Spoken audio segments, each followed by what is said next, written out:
Baik, di sini saya akan menjelaskan tentang sejarah munculnya filsafat pendidikan Islam.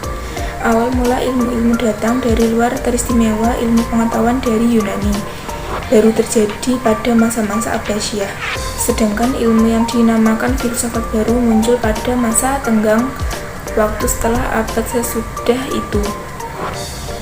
Kemungkinan masa itu adalah sejak Harun ar-Rasyid menjadi khalifah. Berbagai teori telah dikemukakan mengenai asal mula filsafat Islam oleh orang yang tahu maupun sebaliknya. Bahkan menganggap tidak perlu mempelajari sumber aslinya. Satu di antara teori tersebut adalah menyatakan bahwa filsafat Islam lahir berkat masuknya pemikiran Yunani ke dalam pemikiran Arab. Dikatakan hanya melalui penerjemah buku-buku ilmu pengetahuan yang berbahasa Yunani ke dalam bahasa Arab. Selanjutnya, keterkaitan antar periode filsafat Islam. Nah, keterkaitan antar filsafat tidak lepas dari perkembangan filsafat pendidikan Islam. Nah, sebelum Islam datang, bangsa Arab belum mempunyai filsafat atau belum mengenal filsafat. Yang kemudian bukan berarti bangsa Arab ini menghiraukan filsafat ya. Nah, setelah filsafat meninggalkan Yunani, kemudian filsafat dikembangkan oleh orang Islam. Dalam buku karangan Harun Nasution bahwa perkembangan kajian filsafat Islam dibagi menjadi 3 periode. Periode yang pertama periode klasik, kemudian periode pertengahan, dan periode modern. Nah, pada setiap periode tentunya filsafat pendidikan Islam mengalami perkembangan dari berbagai sisi, baik sisi pengetahuan maupun pemikiran dan lain sebagainya.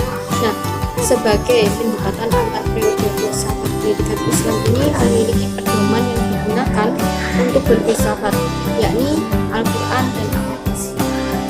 Karakteristik mendasar filsafat pendidikan Islam. Beliau dari sistem pendidikan yang pertama yaitu tentang sistem ideologi. Islam memiliki ideologi tauhid yang bersumber dari Al-Quran dan Al-Hadis. Apabila pokok ideologi Islam berupa tauhid, maka setiap tindakan sistem pendidikan Islam harus berdasarkan ketauhidan pula. Yang kedua, sistem nilai. Secara umum, cakupan pengertian nilai itu tidak terbatas. Maksudnya, segala sesuatu yang ada dalam alam raya ini adalah bernilai, yang dalam filsafat pendidikan dikenal dengan istilah aksiologi. Yang ketiga, yaitu orientasi pendidikan. Pendidikan Islam berorientasi kepada 2 perkara, yaitu perkara yang bersifat duniawi dan perkara yang bersifat ukhrawi. Dalam konteks pendidikan Islam, tumbuhnya pemikiran yang orisinal benar-benar menjadi tumpuan harapan. Baik, jika ditinjau dari segi konsep pendekatan, yang pertama, pendekatan wahyu. Sebagai wahyu, Al-Quran itu berisi ayat yang mendorong agar menggunakan akalnya untuk mencari kebenaran. Adapun kebenaran yang menjadi tolak filsafat pendidikan Islam pada dasarnya adalah mendekati pemahaman mengenai kebenaran sesungguhnya dari sumber kebenaran itu sendiri melalui tanda yang diciptakannya. Yang kedua, pendekatan sejarah.